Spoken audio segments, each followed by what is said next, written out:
नमस्कार फरीदाबाद, मैं सौरभ भारद्वाज और एक बार फिर आप सभी के साथ लाइव हैं। फिलहाल हमारे साथ हैं कमल सिंह तंवर। राजनीतिक विश्लेषण उनके साथ करेंगे। वर्तमान जो हालात हैं, नगर निगम चुनाव को लेकर जो हालात हैं, उस पर क्या सोच रहे हैं, कैसी वस्तुस्थिति है इस समय और क्या आने वाले दिनों में रहने वाला है। कमल जी, स्वागत है आपका। जय श्री राम। आपका भी स्वागत है। क्या रहेगा, अभी चुनाव चल रहा है, क्या देख रहे हैं चुनाव में? नहीं, मुझे तो दिख रहा है चुनाव में तो भाजपा की ही एक जीत निश्चित है। परंतु भाजपा, मैं कह रहा हूँ कि दूसरी पार्टियों से, विरोधियों से नहीं हारेगी।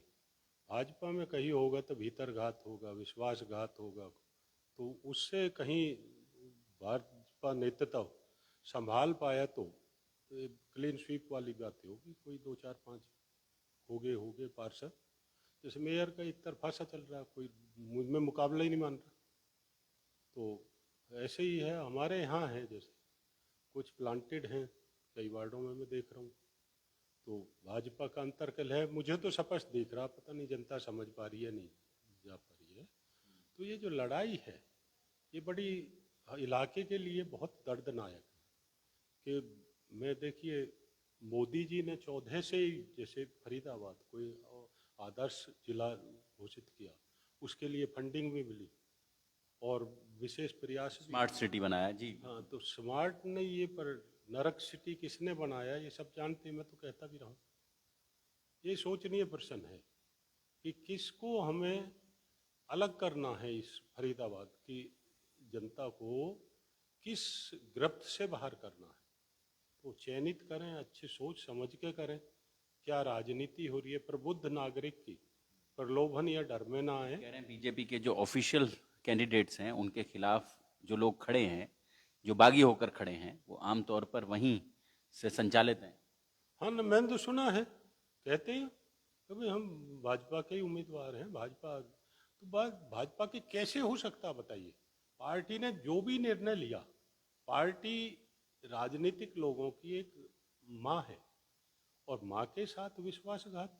आपसे कैसे विश्वास कर लेंगे कि आप जनता के साथ विश्वासघात नहीं करोगे, जो अपनी माँ के साथ विश्वासघात कर सकता है। तो मैं तो इन लोगों को आदर्श वो मानता नहीं हूँ। अब भाई इस तरह से बगावत करके आपको पार्टी के निर्णय पे एक अनुशासित सिपाही के रूप में आपको साथ लेना चाहिए, सोचना चाहिए, पार्टी की नीतियों के साथ खड़ा होना चाहिए, इलाके के लिए, डेवलपमेंट के लिए खड़ा होना चाहिए। पर यहाँ व्यापारी हैं लोग, जो ये वत्सव की लड़ाई बना देते। मैं देख रहा हूँ अब भाई किस तरह से ये जैसे बिजनेस डूबता है ना, तो जो इस तरह से ही बौखलाहट हो जाती है। आज सारे संसाधन आप देखिए, पता नहीं कहाँ चला गया चुनाव आयोग, कहाँ चला गया नगर निगम फरीदाबाद। मैं 24 नंबर वार्ड में रहता हूँ, देख रहा हूँ एक भी सौरभ जी पोल, तीर कमान ऐसे है कि वो लोगों में ही मारा जा रहा है। वो तीर कमान वो क्योंकि उनके लिए राजनीति सेवा नहीं है, व्यापार है। नहीं तो 25 वर्ष जिसे मिले हों, 24 से आज 25 हो गया, 94 से, यानी 31 साल जिसने शासन किया हो, मैं कहता हूँ ये सर्वक बना होता। आज किस मुंह से वो मांग लेते ना, वो पार्टी के हैं क्या, जो कल तक कहते थे भाजपा मेरे खून में बसती है। खून डीएनए चेक करा है ना, वो सिर्फ व्यापार के हैं, अपने हैं, और वो प्लांटेड हैं। वो भी दिख रहा मुझे तो। नहीं, एक चोर को कभी हिम्मत नहीं हो सकती दूसरे को कह दे कि मैं चोर हूँ, मैं वो हूँ नेता, मैं वो हूँ। मैं जैसे खुलेआम कहता हूँ, अब भाई आके बहस करें, खुली बहस करें, मेरे साथ आए, तो उसमें पता लग जाएगा। मेरे को ना तो राजनीति से मतलब, ना मुझे पार्टियों का मैं बंधुआ किसी का। मेरे को तो है तो थोड़ी ये है, जब बॉम्बे एलिवेटेड रोड की अलाइनमेंट चेंज होती है 2 2 3 3 बार, तो वो पीड़ादायक होती है। जब सराय का टोल आज वर्षों तक चले जाता है, तो ऐसा लगता है ये जजिया कर है हम पे। और जब विशेष जो अपने आप को जनसेवक बोल रहे, वो जो आज मैं कह रहा हूँ ये डिस्ट्रॉयर है सराय, ये जो सराय के ठेकेदार बन रहे हैं, अपने लिए विशेष अधिकार ले लेते हैं कि टोल फ्री हो गए, वो चंद गाड़ियां टोल फ्री होगी अपनी, तो वो जनता जाओ भाड़ में। तो हमें तो जजिया कर सा लगता है। तो ये टोल किस बात का? तो ये कहीं ना कहीं ये पार्टी हित की बात है। आज आज कहाँ चला गया आप सोचिए।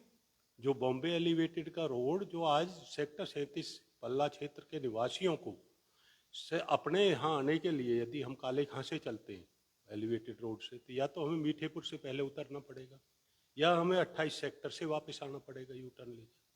तो ऐसे निजी स्वार्थों में लाखों लोगों का वर्षों तक पीढ़ियों तक अब ये प्रभावित करेगा। अलाइनमेंट चेंज करा दिया, बताइए वो कहाँ भाजपा ने तो तभी कैसे आंख मीचा हुआ, मैं समझ नहीं पाता हूँ। तो ये कहीं ना कहीं देखिए, हम जो संकल्प है मोदी जी के निर्णयकारी होने चाहिए। भ्रष्टाचारी हैं, अपने दल को भी एक सर्च कर लेना चाहिए। जहाँ मैं तो सब जगह लिख चुका हूँ एक समाज सेवी के नाते, और जन समाज की जो क्षेत्रीय जनता का ये जन जागरण है। मैं तो परमात्मा में विश्वास करने वाला, मैं ये कहते हैं ना सत्य आचरण ही सर्वश्रेष्ठ धर्म है, तो जगाना अपना कर्तव्य मानता हूँ। तो ये एक अच्छा मौका है, जो पार्टी विद्रोही हों, जो अवसरवादी हों, जो राजनीति को व्यापार समझते हों, उन्हें सत्ता से बेदखल कर देना चाहिए, उन्हें आईना दिखाना चाहिए। पार्टी नेतृत्व को भी, जो किसी का भी बागी हो, बीजेपी का हो, कांग्रेस का हो, जो माँ से गद्दारी कर रहा हो उसे तुरंत प्रभाव से बाहर कर देना चाहिए। तो इनको जब ऐसे सख्त वो होंगे, और अच्छे चेहरे जैसे मैं देख रहा हूँ, बहुत अच्छे अच्छे बच्चे आए, नए से आए, तो ये प्रयोग लेना चाहिए। ये सराहनीय प्रयोग है, भाजपा को साधुवाद करता हूँ मैं। बहुत अच्छे अच्छे, मैं बहुत ज़्यादा नहीं सोचता। 25 साल से पावर में है, फिर भी इच्छा जा नहीं रही है। मैं तो कहीं पढ़ रहा था कमेंट कि ये तो मतलब आप समझ लें कि सेवा के लिए आए हैं, सेवा करके ही मानेंगे। हाँ, तो मेरी ख्याल में, क्योंकि उनकी ये एक तो आवश्यकताएं होती हैं जीवन की कि जो मिला है उसमें दुरुस्त रहें, एक इच्छाएं होती हैं, तो इच्छाएं अनंत है सौरभ जी। यही हमारे नीचे से ऊपर तक, आज फरीदाबाद का विनाशक है जो क्यों हुई है ये फरीदाबाद की दुर्दशा, कि उसकी इच्छाएं अनंत होगी। मतलब सब संसाधनों को दाव पे लगा दिया, सब डेवलपमेंट फंड को दाव पे लगा दिया। मैं भी पीछे देख रहा था, कुछ साल पहले आपने शायद एजुकेशन क्वालिफिकेशन को लेकर एक सवाल उठाया था, एक शायद सीएम विंडो पर भी कोई कंप्लेंट की थी। तो मैंने तो आज ही अपना बेटा भेजा था, जो एडवोकेट है, प्रैक्टिसिंग एडवोकेट है। देखिए प्रशासन कितना लाचार है या भ्रष्ट है या क्या, इस मकड़ जाल में इनकी क्या, हमें ऑफिशियल बायोडाटा ये वो रिज्यूम नहीं मिला कि भाई 24 नंबर वार्ड में कितने प्रतिनिधि हैं। मैं डाउटफुल हूँ, मुझे ये पता लगा है कहीं जो चेहरा है वो कैंडिडेट नहीं है, मुझे किसी विश्वसनीय सूत्रों से पता लगा। और मेरे बेटे ने डीसी ऑफिस में जाके कहा, वो कह जाओ कंसर्न उसमें जाओ, क्या डीसी साहब का रिपोर्ट नहीं है, डीसी साहब के यहाँ ये रिपोर्ट नहीं है कि किस वार्ड से कितने प्रत्याशी लड़ रहे हैं, कौन कौन प्रत्याशी लड़ रहे हैं। उनके नाम देने से मतलब सरकारें तो कहीं ना कहीं मोस्ट भ्रष्ट अधिकारी हैं, जो करप्टेड अधिकारी, वो पोस्टेड क्यों कंटिन्यूअस फरीदाबाद में, अच्छे अधिकारी क्यों एकदम से ट्रांसफर कर दिए जाते हैं। तो ये एक प्रश्न, संशय है भाई, कहीं ना कहीं सत्ता का संरक्षण है ना, सत्ता के द्वारा वो संरक्षित है, सत्ता के वो टूल बने हुए हैं। तो ये एक बहुत, अभी जो बदलाव की कोशिश की गई है इस पूरे इलाके में, खासतौर से तिगांव विधानसभा क्षेत्र में बहुत सारे कैंडिडेट्स बदले गए भाजपा की ओर से, कैसे देखते हैं आप इसको? नहीं मैं तो कह रहा हूँ, देखिए पार्टी का एक अच्छा निर्णय है, सबको रोटेशन में अच्छा क्रम करना चाहिए। और ये इतने ही अच्छे होते जो 25 साल के सेवक, तो क्यों टिकट काटती पार्टी? और ये पार्टी के नहीं है, मैं तो कह रहा हूँ जब कांग्रेस थी तो एग्जैक्टली सत्ता के लोग हैं, सत्ता के लोग ही हैं, तो ये व्यापारी हैं, इनके धंधे, वो राजनीति ऐसे ही वो फेलियर है। पंडित जी दूसरा हमारा 24 नंबर वार्ड की मैं बात करता हूँ, ज़्यादा नहीं, वो भी अब फ्लॉप हो गए ना भाई। जो ऐसा लीडर जो अपनी जीत को पिछली बार के चुनाव में मैं मानता हूँ वो 100% जीता था, उसकी जीत को हार में बदलवाया, किसने बदलवाया? फिर उसी की शरण में जाके गुणगान करे, आज कहे कि मुझे एक बार मौका दे दो। अरे कैसे नकारा, ऐसे नकारा सैनिकपति हो तो खुद ही अलग हट जाना चाहिए। जो अपनी रक्षा नहीं कर सकता, अपने अधिकारों की रक्षा नहीं कर सकता, अपने माल की रक्षा नहीं कर सकता, वो जनता की रक्षा कैसे कर लेगा? तो मैं तो ये कहता हूँ, देखिए एक नया प्रयोग किया है पार्टी ने, यंग सा लड़का है, मैंने तो उसे आशीर्वाद दिया, मैं तो ओपन होता हूँ। अजय प्रताप भड़ाना। अजय प्रताप भड़ाना है, बड़ा प्यारा सा बच्चा है। मुझे राजनीति से कोई मतलब नहीं, पार्टी से कोई मतलब नहीं। मैं तो व्यक्तिगत वो जैसे मैं देखता हूँ, अब मैं तो राजेश नागर जी को क्यों करता हूँ, मुझे वो सच्चा सा इंसान लगता है, जैसे बेबाकी से मैं बोल देता हूँ ना, इसलिए मैं एडमायर करता हूँ। अभी सूचना आ रही है कि वो लालजी मिश्रा जो हैं उनके किसी कार्यकर्ता पर हमला हो गया और नवीन नगर चौकी में तमाम लोग इकट्ठे हुए हैं, मारपीट कर दी है वो दूसरे पक्ष के लोगों ने। हाँ, तो ये दुखद है, ये क्राइम सिटी बन गया है फरीदाबाद आज, असुरक्षित कितना है। वही लाल मिश्रा, तो इसका मतलब रिपीटेड, जो पहले भी झगड़ा किया था राम कुमार भड़ाना के भी हाथ पैर तोड़े थे जिसने, तो मेरी ख्याल में भी वो होगा मेरे हिसाब से, तो मुझे नहीं पता कौन है कौन नहीं है, पर ये वो ही शख्स होगा क्योंकि वो चुनाव लड़ रहा, और चुनाव ये किसी भी कीमत पे, साम दाम दंड भेद जो कहते हैं, वो चुनाव जीतने, क्योंकि चुनाव उनके लिए व्यापार है, चुनाव सेवा भावना नहीं है। हम तो ये मान लेंगे एथिक्स में, भाई पब्लिक नहीं चाहती है तो हम सेवा से अपने आप को रिटायर करेंगे, बाहर कुछ बधाई के साथ अलग हटे। मैंने 94 के बाद कभी वापस नहीं देखा राजनीति की तरफ। कई लोग कहते थे चुनाव लड़ने के लिए इसका सारा वो, तो कभी होता ही नहीं। मैं हो सकता तो मैं मैदान में आ जाता, पार्टी मुझे कर देती, मैं ज्वाइन करता। तो मैं क्योंकि एक सत्यता के साथ चलने वाला हूँ, मेरे पिताजी ने ये संस्कार दिए, अपना बेटा भी गलत है तो गलत को गलत कहो और अपनी गलती को समाज से मान लो, तो वो मेरी मान्यता है, मेरे तो अपने ये पारिवारिक संस्कार है मुझे जो। और ऐसा केवल वार्ड नंबर 24 में नहीं देखने को मिल रहा है कि जो वहां से समर्थित उम्मीदवार हैं वो बागी होकर चुनाव लड़ रहे हैं, कई और वार्डों में भी। मैं कह दूंगा कईयों को, कई अंधभक्त या व्यक्ति भक्त, वो उन्हें बुरा लग जाता है, नहीं ज़्यादातर ही ये इसी तरह के हैं। मैं तो ये देख रहा हूँ कहीं ना कहीं भाजपा में अंतर कलह देख रहा हूँ मैं तो, सीधा सीधा। तो ये जो त्रिदेव मैंने बोला, विपुल जी हैं, गौरव गौतम जी हैं, ये राजेश नागर जी हैं, इस त्रिदेव की तिलस्म को तोड़ने का प्रयास भरपूर चल रहा है कि कहीं ये इस जनता का न्याय न दे दें, इसका समग्र विकास न कर दें। हम तो इसी उम्मीद में, जैसे विपुल जी से मुझे विशेष एक उम्मीद है कि वो शहर को अच्छी सोचते हैं, अच्छी दिशा देंगे।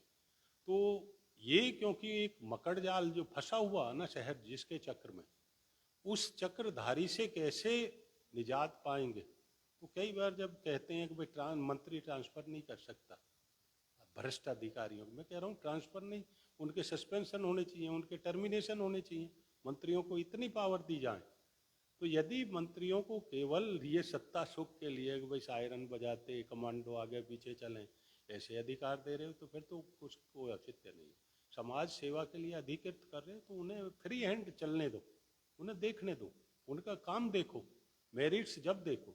तो कई बार मैं देखता हूँ हमारे मंत्री भी बेबस दिखते हैं कई बार, तो वो सोचनीय विषय है, एक जागरूक इंसान को वो सोचना चाहिए। तो मैं तो यही कहता हूँ शहर वासियों को इस समय एक अवसर है, निस्वार्थ भाव से, निडर भाव से, निर्भीकता के साथ निर्णय लें। अच्छे प्रत्याशी जिनका हम सब जानते हैं, जो एक जागरूक नागरिक है, कौन अच्छा, कौन किस क्षेत्र में कैसा काम कर रहा है, तो उनको चयनित करेंगे हम। ये प्रथम पंचायत है, जो प्रथम सीढ़ी है, तभी ये 26 गांवों की जो जबरन पंचायत से इसमें लिया है, वो तभी भाई जी, वो करोड़ों अरबों रुपए की संपत्ति तभी वो सुरक्षित हो पाएगी, नहीं तो 200 करोड़ के नहीं, अरबों करोड़ के भी घोटाले होंगे, फाइलें जल जाएंगी, यही, और शहर और गर्त में जाता जाएगा।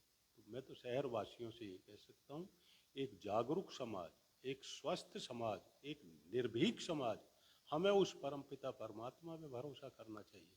हम सबसे बड़ा राजा वो है। मैं जो निर्भीकता से बोलता हूँ, मेरी शक्ति वो है।